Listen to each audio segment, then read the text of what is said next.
അപ്പൊ ഇത്രയും നാൾ അച്ഛനാന്ന് പറഞ്ഞ് എന്നെ ഫോണിൽ വിളിച്ച് സംസാരിച്ചോണ്ടിരുന്നത് പപ്പിയായിരുന്നോ? അപ്പൊ എന്നെ പപ്പി എന്നെ പറ്റിക്കായിരുന്നല്ലേ?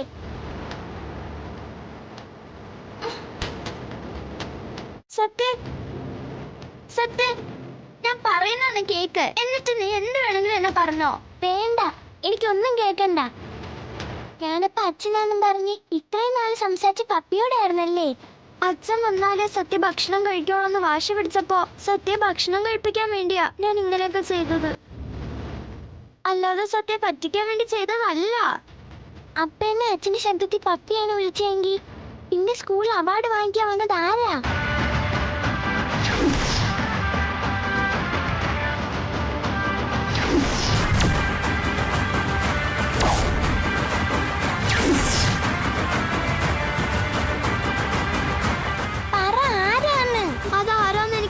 സത്യ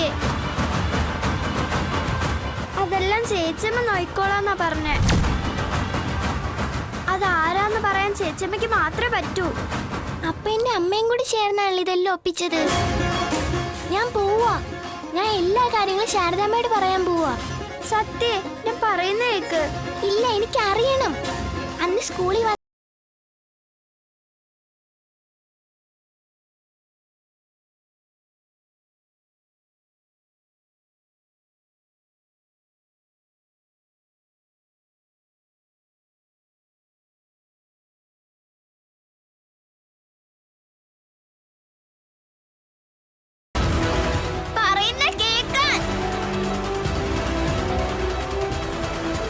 എന്നെ വിളിക്കാൻ വണ്ടിയും വരുമല്ലോ കൃഷ്ണ. സത്യ ഒറ്റയ്ക്ക് പോവുകയും ചെയ്തു. അവൾക്കൊരാപത്തും കൂടാതെ വീട്ടിലെത്തിച്ചേക്കണേ ദൈവമേ.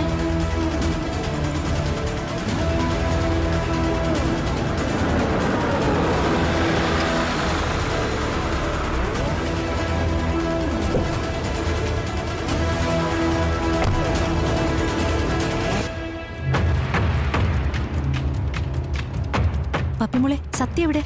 സത്യനോട് വഴക്കുണ്ടാക്കി ഒറ്റയ്ക്ക് പോയിരിക്കാ. വഴക്കുണ്ടാക്കിന്നോ? ആ അതെ. എവിടേക്കാ പോയെന്ന് അറിയില്ല. മോള് സങ്കടപ്പെടണ്ട, നമുക്ക് സമാധാനം ഉണ്ടാക്കാം.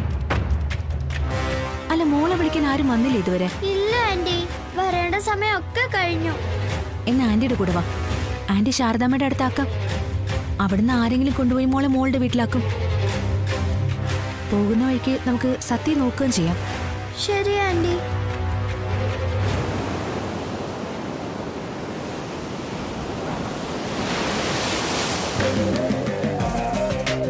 എടാ കമല, നീ ഇപ്പൊ ശരിക്കും ഏതൊക്കെ പണിയെടുക്കുന്നത്? അങ്ങനെയൊന്നും ഇല്ല ആശാനെ. കാശ് കിട്ടുന്ന എന്തു പണിക്കും അന്തസ്സുണ്ട്. അതുകൊണ്ട് ഞാൻ എന്ത് പണിയും ചെയ്യും. കാശ് കിട്ടിയാ പോരെ. കുറച്ചേ മെറ്റല് കൂട്ടണ്ടായിരുന്നു.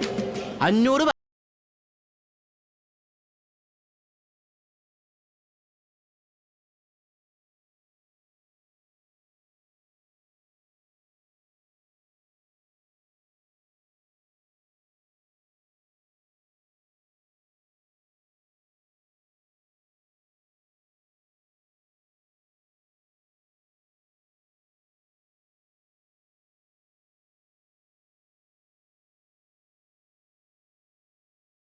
പറഞ്ഞില്ല. എടാ, ഒരു വീട് വേണം. അത്യാവശ്യം ഒരു വലിയ വീട് തന്നെ ആയിക്കോട്ടെ. വാടക ഇത്തിരി കൂടിയാലും വേണില്ല. പെരുമാറാനൊക്കെ ഇച്ചിരി സൗകര്യമുള്ളൊരിടം. കോട്ട ആശാനൊക്കെ അതെന്തായാലും നന്നായി. എന്തുകൊണ്ടും നന്നായി. ഒടുവിൽ രണ്ടുപേരും കൂടെ ആലോചിച്ചൊരു തീരുമാനത്തിലെത്തിയല്ലോ. എന്തായാലും എടുത്തിരിക്കുന്നത് നല്ലൊരു തീരുമാനമാണ്. അതിന് രണ്ടാൾക്കും നല്ല പ്രത്യേക ഒരു ആശംസ അറിയിക്കുന്നു. എടാ, അത് എനിക്കോ ശാലിനിക്കോ വേണ്ടി എടുക്കുന്ന വീടല്ല. പിന്നെ അച്ഛനും അമ്മയ്ക്കും വേണ്ടി എടുക്കുന്ന വീടാ. അവർക്ക് താമസിക്കാൻ വേണ്ടി എടുക്കുന്ന വീടാ. അത് ഇപ്പൊ താമസിക്കുന്ന വീടിനേക്കാൾ നന്നായിരിക്കണം എന്നൊരാഗ്രഹം. അമ്മയ്ക്കോ അച്ഛനോ വീടൊരു കുറവായിട്ട് തോന്നരുത്. അതിനു വേണ്ടിട്ടാ നല്ലൊരു വീടെടുക്കുന്നേ. അപ്പൊ നമ്മുടെ വീടോ? അതിനെന്താ പറ്റിയേ? അതിപ്പോ ജപ്തിയാവും.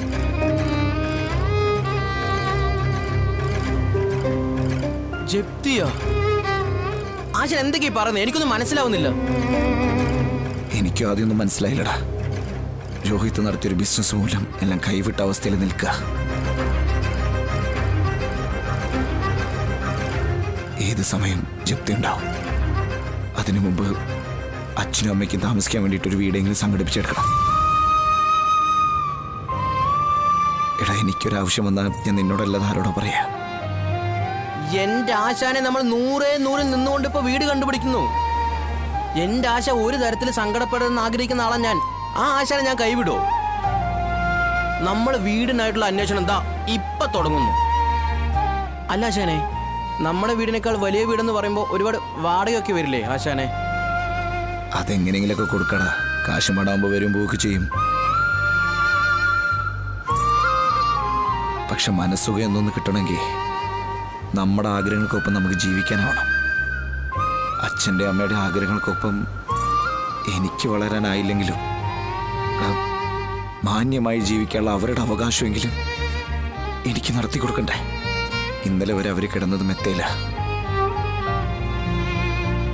ഇനി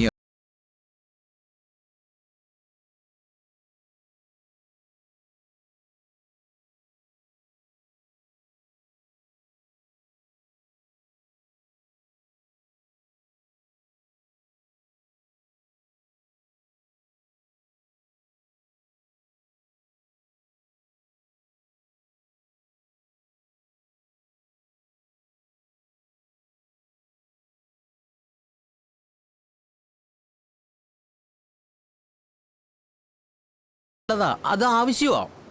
പക്ഷെ ആശാനെ ചതിച്ച ആ രോഹിത്തിനെ ഇനി കൂടെ നിർത്തുന്നതിൽ എനിക്ക് യോജിപ്പില്ല.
ആഭരണങ്ങൾ വരെ ഊരി വിൽക്കാൻ പോയോ?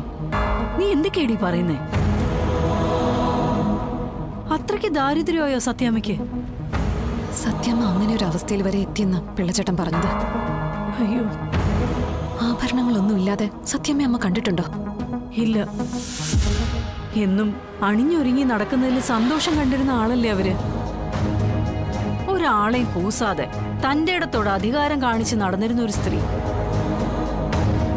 അവർക്കിങ്ങനെ ഒരു പെട്ടെന്നൊരു തിരിച്ചടി ഉണ്ടാവുന്ന അവരും കരുതിയിട്ടുണ്ടാവില്ലല്ലോ. കാര്യം നമ്മളെ ദ്രോഹിച്ചിരിക്കുന്നവരുടെ കൂട്ടത്തില് സത്യാമ്മയുടെ സ്ഥാനം ഏറ്റവും മുന്നിൽ തന്നെയാണല്ലോ. പക്ഷെ അതൊന്നും നമ്മളിപ്പൊ ചിന്തിക്കണ്ട. ഒരു കൈത്താങ്ങ് കൊടുക്കേണ്ടത് ആപത്ഘട്ടത്തിലാ. അത് മോള് കൊടുക്കണം. കാശായിട്ടാണെങ്കിലും മറ്റ് സഹായങ്ങളായിട്ടാണെങ്കിലും എന്താണ് ചെയ്യാൻ പറ്റുക അതൊക്കെ ചെയ്യണം.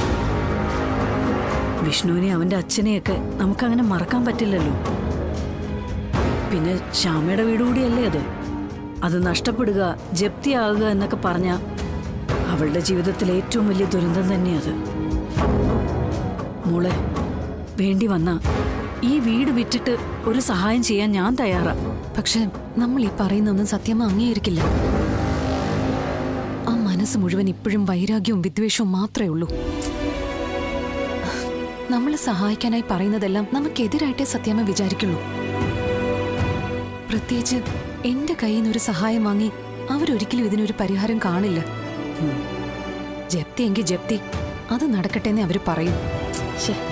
അങ്ങനെ അഭിമാനവും കെട്ടിപ്പിടിച്ചോണ്ടിരിക്കുമ്പോ വീടിന്റെ പാട്ടിന് പോവും. വല്ല സ്വന്തക്കാരുടെയും വീട്ടിൽ പോയി നിൽക്കാന്ന് വെച്ചാ അതും അവരുടെ ദുരഭിമാനം സമ്മതിക്കില്ലല്ലോ. വിഷ്ണുവിന്റെ അച്ഛന് ഇവരെ പോലെ ഓടി നടക്കാൻ പറ്റുമോ?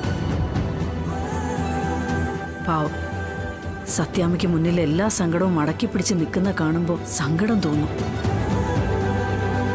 ഹാ, ഓരോരുത്തർക്കും ഓരോ വിഷമം സർവേശ്വരൻ കൽപ്പിച്ചു കൊടുത്തിരിക്കുന്നു. അതിന്റെ ഒരു ആട്ടം നമ്മൾ ആടുക, അത്ര തന്നെ.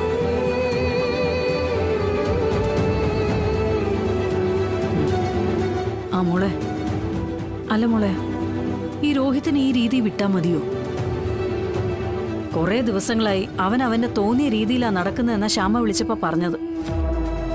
വിഷ്ണു പറഞ്ഞാലൊന്നും അവൻ കേക്കില്ലെന്ന്. ഇന്നിപ്പോ അവര് രണ്ടുപേരും കൂടി രോഹിത്തിനെ കാണാൻ പോകുന്നുണ്ടമ്മേ. എന്താ രോഹിത്തിന്റെ പ്രതികരണമെന്ന് അവരാരെങ്കിലും പറഞ്ഞാലേ അറിയാൻ പറ്റൂ. ആ കൊച്ചിന്റെ ജീവിതവും കയ്യാലപ്പുറത്ത് തേങ്ങ പോലെ ആയല്ലോ ദേവി. ഇതിന് മാത്രം സങ്കടം അനുഭവിക്കാൻ എന്ത് പാപാ ദേവി ഞങ്ങൾ അമ്മയും മക്കളും ചെയ്തത്. ശാരദയും മക്കളെയും കണ്ണീര് കുടിപ്പിച്ച് മതിയായില്ലേ ദേവിന്ന് പരിഭവത്തോടെ അങ്ങ് ചോദിക്കും. എന്നും ദേവിയുടെ മുന്നിൽ പോയി നിന്ന് പ്രാർത്ഥിക്കുന്നതല്ലേ. ഇടയ്ക്ക് ചെറിയൊരു വഴക്കൊക്കെ ആവാം. അപ്പൊ അല്പമെങ്കിലും ദുരിതമൊക്കെ ഒന്ന് കുറച്ചു തരും. വലിയ സീനിയറായിട്ടുള്ള ഭക്തയല്ലേ, പറഞ്ഞു നോക്ക്. കരഞ്ഞു കരഞ്ഞ് കണ്ണീര് വറ്റിയെന്നും കൂടി പറ. ദേവി കേൾക്കാതിരിക്കില്ല. കളിയാക്കൊന്നും വേണ്ട. നമ്മളിങ്ങനെ കഴിഞ്ഞു പോകുന്നത് തന്നെ ദൈവത്തിന്റെ കാരുണ്യം ഒന്നുകൊണ്ട് മാത്രം. ഹാ, പിന്നെ ഇപ്പോഴത്തെ ദുരിതങ്ങളൊക്കെ ദേവി മാറ്റിത്തരും, അതെനിക്ക് ഉറപ്പുണ്ട്. അനു, ഇതുവരെ കാണാത്തെന്നത് ഞാനിപ്പോ ആലോചിച്ചുള്ളൂ. ആ, എന്താ അനു, എന്താ ഇത്ര വൈകുന്നേ? ഞാനിവിടെ എത്തി. സത്യമോള് പപ്പിയുമായി എന്തോ പറഞ്ഞ് വഴക്കായി. ഒറ്റയ്ക്ക് ബാഗ് പോലും എടുക്കാതെ അവിടുന്ന് ഇറങ്ങിപ്പോയി എന്നാ പപ്പിമോള് പറയുന്നത്. ഞാൻ വരുമ്പോ പപ്പിമോള് മാത്രമേ ഉള്ളൂ. ഇതിപ്പോ സത്യം ഇപ്പൊ എങ്ങോട്ടാ പോയേ? എന്തായാലും അങ്ങോട്ടായിരിക്കും വന്നിരിക്കുക. ശ്യാമ ഇവിടെ പപ്പിയെ വിളിക്കാൻ വരാത്തതുകൊണ്ട് ഞാൻ പപ്പിയും കൊണ്ടാ വരുന്നത്. ഞങ്ങൾ സത്യം നോക്കി തന്നെയാ വരുന്നത്. അവിടെ എത്തിയിട്ടുണ്ടോന്ന് അറിയാനാ വിളിച്ചത്.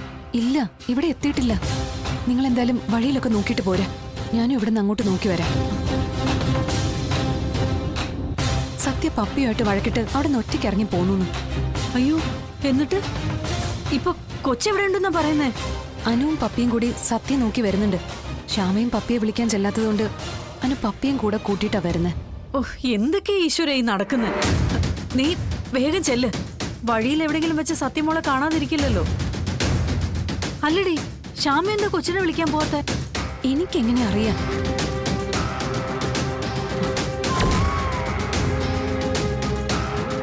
ദേ വരുന്നു.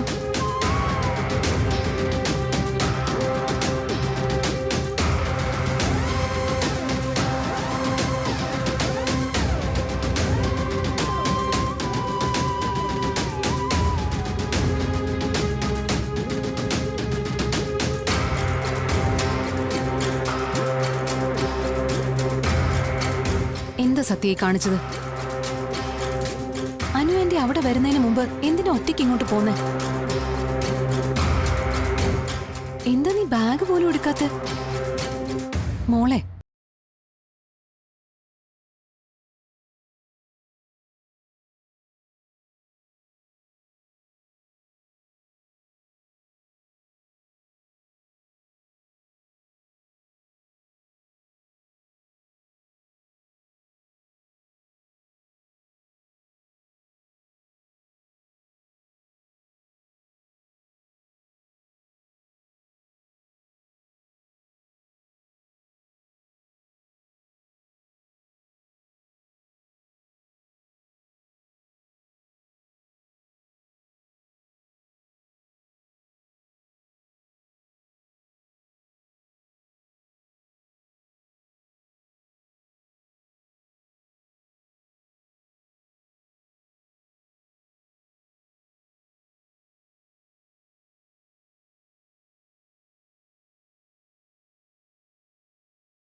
ആരാ എന്റെ അച്ഛൻ?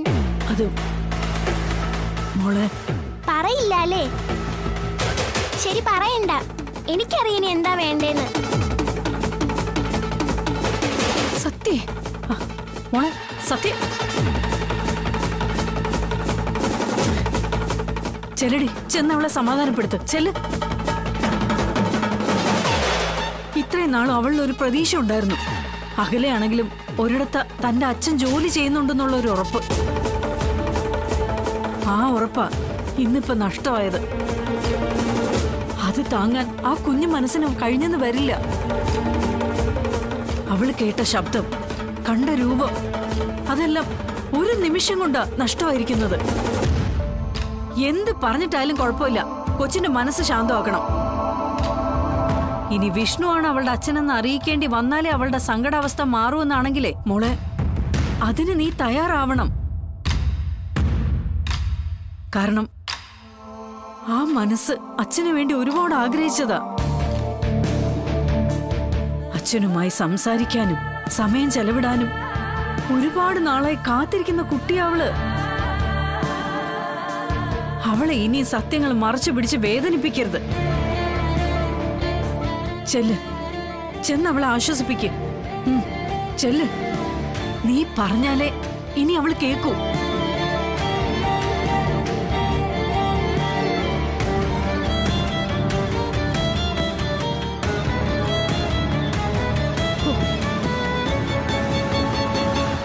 ദേവി, ഞാനിനി എന്തെല്ലാം കാണണം?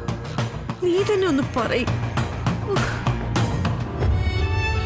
മോളെ, അത് അമ്മ അമ്മ എന്നോട് മിണ്ടരുത്. അമ്മയും കൂടെ ചേർന്നായിരുന്നല്ലേ പപ്പിയെ കൊണ്ട് ഇങ്ങനെയൊക്കെ ചെയ്യിപ്പിച്ചത്.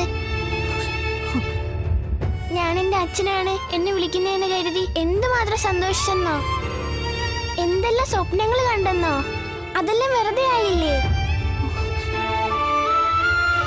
ആരാ എന്റെ അച്ഛനായിട്ട് വന്നത്? അമ്മയ്ക്കും അറിയാം, ശാരദാമ്മയ്ക്കും അറിയാം. എല്ലാരും കൂടി എന്നെ പറ്റിക്കുകയായിരുന്നല്ലേ?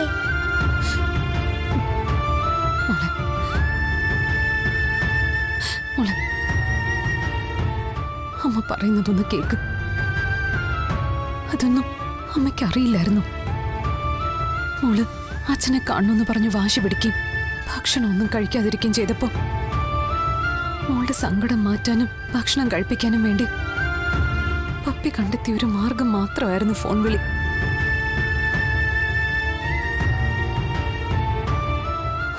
മോള് പിന്നെ ഇത് സീരിയസ് ആക്കി എടുത്തപ്പോ പപ്പിക്ക് ഇത് നിർത്താനും പറ്റിയില്ല. മോളെ നോക്ക്, ഇതൊക്കെ അമ്മ അറിയുമ്പോഴേക്കും മോള് വിളിക്കുന്നത് അച്ഛനാണെന്ന് മനസ്സുകൊണ്ട് ഉറപ്പിച്ചു കഴിഞ്ഞിരുന്നു. അപ്പ അന്ന് വന്നത് എന്റെ അച്ഛനല്ലല്ലേ? പറ, അച്ഛനാണോന്ന് പറ അമ്മേ. പറ. പറ അമ്മേ. അല്ല,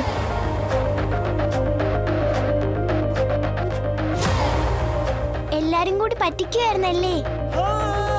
എങ്കി പറ, എന്റെ അച്ഛൻ ആരാ? എനിക്ക് അച്ഛനുണ്ടോ? കൂട്ടുകാരെല്ലാം ഇതറിയുമ്പോ ഇനിയും കളിയാക്കും. കാണാനുള്ള ആഗ്രഹം കൊണ്ട് ചോദിക്കാം അമ്മേ. ഇനി എന്നെ കള്ളങ്ങൾ വഴി സങ്കടപ്പെടുത്തരുത്. പറ, എനിക്ക് അച്ഛനുണ്ടോ? പറ അമ്മേ.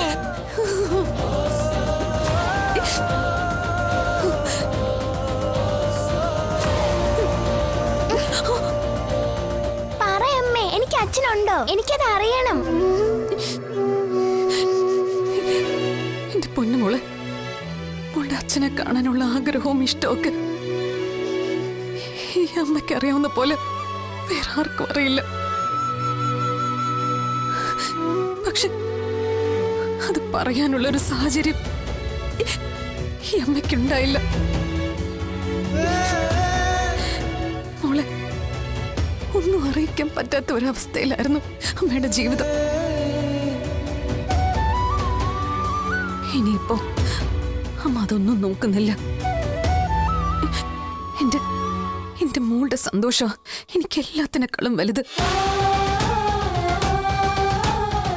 എന്റെ മോള് കഴിഞ്ഞേ ഉള്ളൂ. എനിക്കിനി എന്തും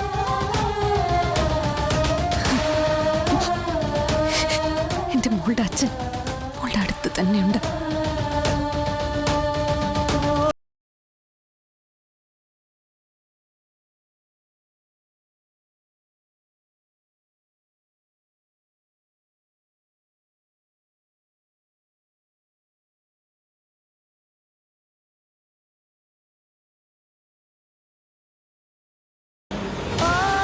ഇത്രയും നാളും ആരെ പോലെ ആവണം തന്റെ അച്ഛനെന്ന് മോൾ ആഗ്രഹിച്ചോ?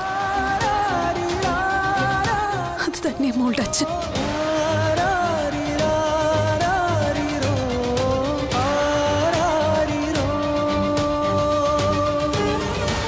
മോൾക്ക് വേണ്ടി ഒരു അച്ഛന്റെ കടമ പോലെ ഓട്ട മത്സരത്തിൽ പങ്കെടുത്ത് വിജയിക്കാനും സ്നേഹപൂർവ്വം ഒരച്ഛന്റെ വാത്സല്യത്തോടെ കെട്ടിപ്പുണർന്ന് ഉമ്മ വയ്ക്കാനും ഈ അച്ഛൻ എന്റെ മോളുടെ കൂടെ തന്നെ ഉണ്ടായിരുന്നു.